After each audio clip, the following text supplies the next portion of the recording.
Visakhapatnam parliament Vaikapa అభ్యర్థి బొత్స ఝాన్సీ ప్రచారం జోరుగా సాగుతోంది. సోమవారం రంగురంగుల రథాలతో శకటాలు, గుర్రాలు, ఒంటెలు, డప్పు వాయిద్యాలు, యువతీ యువకుల కేరింతల నడుమ కంచరపాలెం పరిసర ప్రాంతాల్లో రోడ్ షో జరిగింది. బొత్స ఝాన్సీతో పాటు విశాఖ ఉత్తర నియోజకవర్గం అభ్యర్థి కేకే రాజు ఎన్నికల ప్రచారంతో రామచంద్రనగర్ పరిసరాలు హోరెత్తాయి. రోడ్ షోలో స్థానిక ప్రజలు పెద్ద ఎత్తున పాల్గొని వైఎస్ఆర్సీపీకి మద్దతు ప్రకటించారు. గిరాగిరా తిరుగుతుంది ఫ్యాను అని ఎన్నికల గీతాలకు యువతీ యువకులంతా నృత్యం చేస్తూ ఈ ప్రాంతమంతా సందడి చేశారు. సుమారు 2 గంటల పాటు జగన్ నినాదంతో ఈ పరిసరాలు పెక్కుటిల్లాయి. కంచరపాలెం 80 ఫీట్ల రోడ్డు, రామచంద్రనగర్ వీధుల మీదుగా పుట్టబంగారం గుడిలో పూజలు చేసి బొత్స ఝాన్సీ ఎన్నికల ప్రచారం నిర్వహించారు. ప్రజల కోసం నిరంతరం శ్రమిస్తూ కులం మతం పార్టీలకు అతీతంగా సంక్షేమ పథకాలు అందిస్తున్న ముఖ్యమంత్రి జగన్మోహన్ రెడ్డి గారికి మరోసారి అవకాశం ఇవ్వాలని, పేదవాడిని పెద్దవాళ్లుగా చేసుకుందామని విశాఖ పార్లమెంట్ అభ్యర్థి శ్రీమతి బొత్స ఝాన్సీ అన్నారు. ఓటు అనేది 5 ఏళ్ల కాలం కోసం వేసుకునే బాటని, ప్రజల కోసం నిరంతరం అందుబాటులో ఉండే వ్యక్తికి, పార్టీకి దానిని వెయ్యాలని ఆమె విజ్ఞప్తి చేశారు.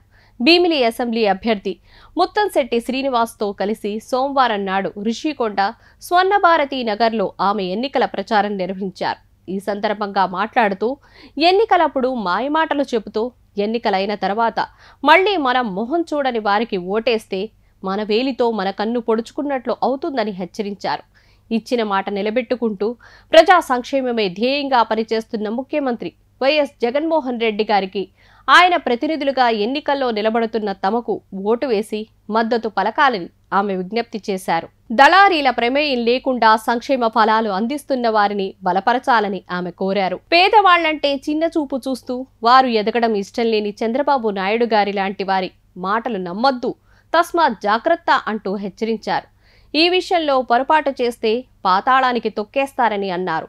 విశాఖపట్నం పరిపాలనా రాజధాని అయితే భీమిలి ప్రాంతం శరవేగంగా అభివృద్ధి చెందుతుంది అని వివరించారు. విశాఖపట్నం ఆడపడుచుగా విశాఖ ప్రజల గళాన్ని పార్లమెంట్లో గట్టిగా వినిపించేలా తనకు ఓటేసి గెలిపించాలని విజ్ఞప్తి చేశారు. సార్వత్రిక ఎన్నికల్లో తనకి ఓటు వేయాలని వివిధ సామాజిక వర్గాలను కోరుతూ విశాఖ పార్లమెంట్ అభ్యర్థి బొత్స ఝాన్సీ ఆదివారం నాడు ఎన్నికల ప్రచారం నిర్వహించారు. చెప్పింది చేయడమే లక్ష్యంగా సంక్షేమానికి పెద్దపీట వేస్తున్న సీఎం జగన్మోహన్ రెడ్డి గారికి అండగా ఉండాలని కోరారు.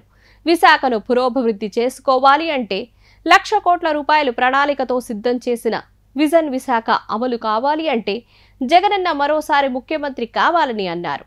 ఫ్లైఓవర్లు, రహదారులు, పటిష్టమైన డ్రైనేజీ వ్యవస్థ, నిరంతరం త్రాగునీటి సదుపాయం, మెట్రో రైలు, రహదారుల విస్తరణ వంటి వాటితో విశాఖపట్నం పరిపాలనా రాజధానిగా రూపొందించుకోవాలి అంటే ఉత్తరాంధ్ర ప్రాంతంలోని అన్ని సామాజిక వర్గాల వారు ఐకమత్యంగా ఉండి ఎన్నికల్లో పోటీ చేస్తున్న వైఎస్ఆర్సీపీ అభ్యర్థులందరినీ గెలిపించుకోవాలని ఆమె విజ్ఞప్తి చేశారు.